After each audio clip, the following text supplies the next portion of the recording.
उतरत चैतवा हो बाबा चढ़ल बैसाख। जेठ पैसी खोजिह हो बाबा पढ़ल दामाद। बन पैसी खोजिह हो बाबा बासावा 50। बन पैसी खोजिह हो बाबा हरियर बाँस। कैसे में चिन्हबहु बेटी पढ़ल दामाद। कैसे में चिन्हबहु बेटी हरियर बाँस। हाथवा में देखिह हो बाबा कलम दोआत। लिखत में चिन्हिह हो बाबा पढ़ल दामाद। लिखत में चिन्हिह हो बाबा पढ़ल दामाद।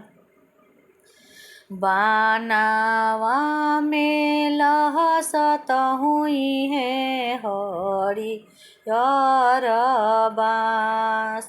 काटहि त गिनिह हो बाबा बासावा 50। काटहि त गिनिह हो बाबा बासावा 50।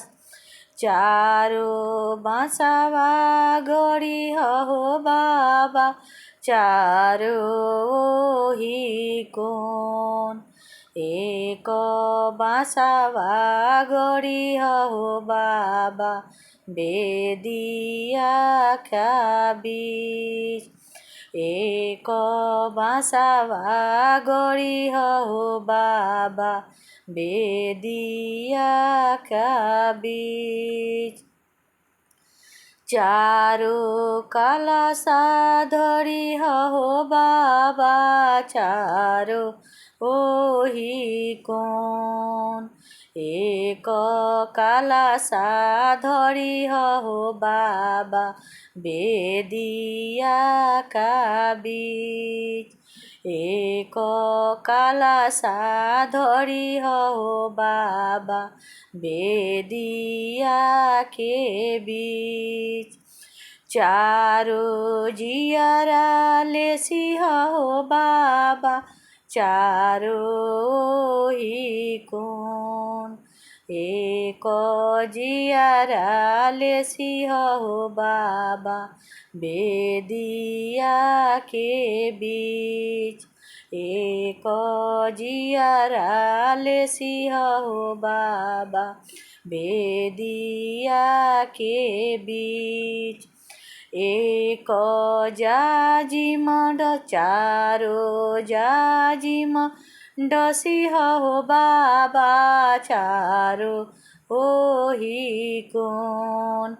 एक जाजिम डसिह हो बाबा बेदिया के बीच।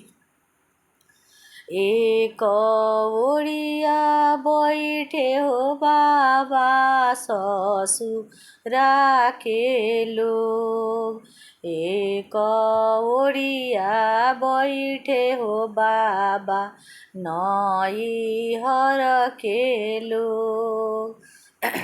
एक ओरिया बैठे हो बाबा नैहर के लोग। दुनु रे समधिया हो बाबा बैठे जांघा जोड़। दुनु रे समधिया हो बाबा बैठे जांघा जोड़। 5 फलवा नरियर हो बाबा पाँचो फलवा पान, पाँचो फलवा नरियल हो बाबा, पाँचो फलवा पान। ढुलत ढुलत हो बेटी, बाबा जांघी जास। ढुलत ढुलत हो बेटी, बाबा जांघी जास। बाबा जांघे बैठेलु बेटी, भैया मुख हेर। बाबा जांघे बैठेलु बेटी, भैया मुख हेर। जाही कुछु अरजी हो बाबा, अधिया हमार। जाही कुछु अरजी हो चाचा, अधिया हमार। अधिया अधिया जनी कर बेटी, सरबे तोहार। अधिया अधिया जनी कर बेटी, सरबे तोहार। चिटुकी सेंदुरावा हो बेटी, जईबू पाराय। चिटुकी सेंदुरावा हो बेटी, होईबू पाराय। चिटुकी सेंदुरावा हो बेटी, जईबू पाराय। धन्यवाद।